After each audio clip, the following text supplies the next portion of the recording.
بسم الله والصلاة والسلام على رسول الله. اللهم صل على محمد وعلى آل محمد كما صليت على إبراهيم وعلى آل إبراهيم إنك حميد مجيد. اللهم بارك على محمد وعلى آل محمد كما باركت على إبراهيم وعلى آل إبراهيم إنك حميد مجيد. صل على حبيبك محمد، اعمل اللايك، الاشتراك في القناة. موضوع مش هياخد من حضرتك ثانية بالظبط. تعال نخش في موضوعاتنا على طول، بس نتمنى تعمل اللايك وتركز معانا في الكلام اللي هنقوله، عشان الأهلي في أخبار متسارعة جدا، في خطة عاجلة لإنقاذ وإعادة تصحيح مسار الأهلي من جديد بعد الخروج المدوي من دوري أبطال أفريقيا. فعليك تعمل اللايك، ولو مش مشترك في القناة تشترك في القناة، تفضلا ليس أمرا. تعالى نخش في موضوعاتنا على طول. كابتن محمود الخطيب رئيس مجلس إدارة النادي الأهلي. طبعا قبل ما نتكلم ونخوض في الأخبار،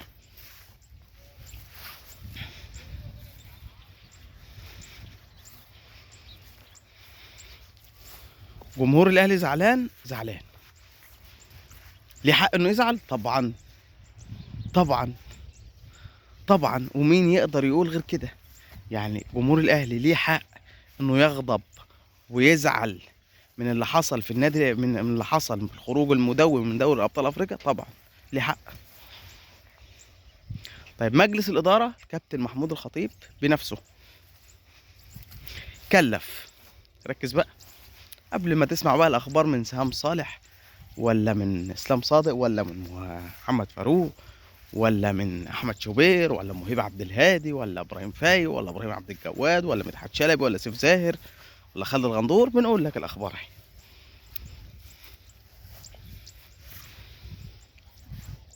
في خطة عاجلة لإنقاذ الأهلي وضعها الكابتن محمود الخطيب بنفسه، وكلف الأستاذ ياسين منصور الملياردير المعروف ونائب رئيس مجلس إدارة النادي الأهلي ياسين منصور بإعادة، وكلف الأستاذ ياسين منصور والكابتن سيد عبد الحفيظ بإعادة هيكلة النادي الأهلي من جديد، قطاعات الكورة، قطاع كرة القدم في النادي الأهلي. رحيل المدير الرياضي محمد يوسف، والكابتن سيد عبد الحفيظ سيكون المدير الرياضي المؤقت بصفة مؤقتة. أول خبر معانا رحيل الكابتن محمد يوسف المدير الرياضي في النادي الأهلي، وتعيين الكابتن سيد عبد الحفيظ مدير رياضي مؤقت للنادي الأهلي. رحيل الجهاز الفني بالكامل للنادي الأهلي بقيادة ياستروب الفاشل. بس امتى؟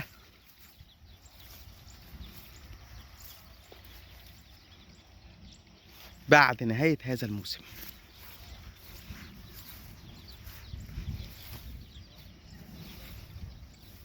جمهور الأهلي يقول يعني ايه؟ يعني ياستروب هو اللي هيكمل وهيكون مدير فني للأهلي في الست ماتشات الباقيين في الدوري؟ ما هو الأهلي ما عادش بيلعب إلا في الدوري، أفريقيا وخرج، وكأس مصر وخرج، وكأس رابطة وخرج، فما عادش الأهلي فاضل له إلا الدوري. يعني ياستروب هيكون هو المدير الفني للنادي الأهلي في الست ماتشات بتوع الدوري؟ لحد دلوقتي.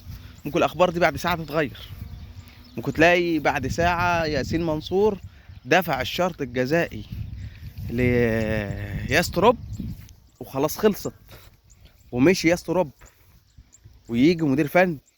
فرأيك قول، انا هقول الاخبار وبعد كده هعقب عليها وقول رأيك في الاخبار اللي انا هقولها، بس انا بقول لك معلومات. طيب ده بالنسبة للجهاز الفني. يبقى سيد عبد الحفيظ مدير رياضي مؤقت، رحيل الجهاز الفني بالكامل في نهاية الموسم الحالي، حتى لو الاهلي خد الدوري الجهاز الفني ده هيمشي بالكامل. عدم تفعيل بند الشراء في صفقة كاموش. عدم عودة محمد مجدي قفشة مرة أخرى بعد نهاية عرضه في نهاية الموسم للاتحاد السكندري. دي كلها أخبار. كاموش خلاص احنا قلنا دي صفقة فاشلة، وقلناها الجواب بيبان من عنوانه، فكاموش صفقة فاشلة بكل المقاييس. محمد مجدي قفشه الاهلي قال لك مش هنرجعه بعد نهايه الاعاره بعد نهايه اعارته للاتحاد السكندري في نهايه الموسم. مفيش نيه لعودته في الموسم القادم يعني. ده بالنسبه لمحمد مجدي قفشه. غربله الفريق، وهنا ركز معايا. انت عندك في لعيبه حوالي 6 7 لعيبه في النادي الاهلي هيمشوا في نهايه الموسم ده.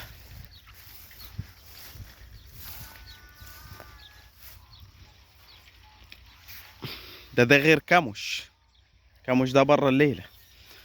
في انا بقول لك من 6 ل7 نجوم هيمشوا من النادي الاهلي في نهايه الموسم الحالي. خد عندك في اسماء هتخض، في اسماء هتفاجئك انها هتمشي من النادي الاهلي، نجوم يعني. احمد نبيل كوكا ده اول الراحلين، اول الراحلين. عندك في لعبة تانية زي طاهر، محمد طاهر، احمد عيد، مروان عثمان، اوتاكا، حسين الشحات، زيزو وامام عاشور وبن شرقي. ال3 ممكن يمشي منهم 2.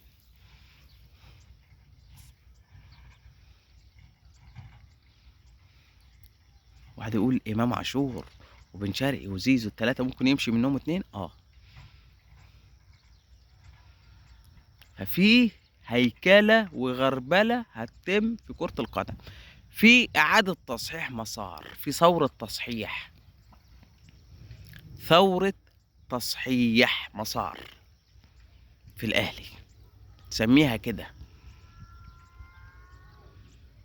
لأن جمهور الأهلي غضبان، لأن مجلس إدارة الأهلي ما بخلش على الفرقة، جايب مدرب برقم فلكي، جايب لعيبة صفقات بمليارات الجنيهات مش ملايين الجنيهات. في خبر تاني، أسامة هلال مدير التعاقدات مشي، اللي لبس الأهلي في ريبيرو وفي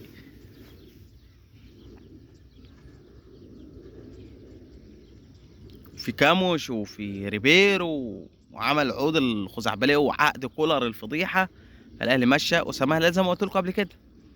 في بقى بيتنافس على هذا المنصب في الأهلي في نادر شوقي، في هيثم عرابي، وفي اسم تالت كان على بالي نسيته راح من بالي دلوقتي. المهم في 3 أسماء بيتنافسوا على يكون مدير التعاقدات الجديد في النادي الأهلي، خلفا لأسامة هلال اللي رحل، اللي عمل فضايح في عقود المدربين واللعيبة الأجانب في الأهلي، وكبد الأهلي خسائر ملايين الدولارات، ملايين الملايين الدولارات كمان. ففي أنا بقول لك غربلة وهيكلة واسعة جدا في الأهلي، وقد تطال نجوم كبيرة. وانا قلت لك زيزو وبن شرقي وامام عاشور، في 2 هيمشوا منهم. انا قلتها قبل كده، صفقة زيزو او عقد زيزو الخزعبلي فرتك اوضة اللبس في الاهلي، فرتكها. لما تجيب لاعب تديله مثلا 100 جنيه، ولاعب جنبه يكون بيلعب زيه ويمكن احسن منه وتديله جنيه، او تديله 5 جنيه والتاني بياخد 100 جنيه، فاكيد هينافسونوا على بعض. انا بضرب لك مثل. فالقصص دي كلها هتتظبط. ياسين منصور بتكليف من الكابتن محمود الخطيب وسيد عبد الحفيظ، بقول لك الاجتماعات مستمرة، اجتماعات عاصفة، قرارات هتطلع للتاريخ في النادي الأهلي لإعادة تصحيح مسار النادي الأهلي من جديد. تروب ممكن، أنا قلت لك ممكن في نهاية الموسم، ووارد تلاقي بكرة تروب مش موجود،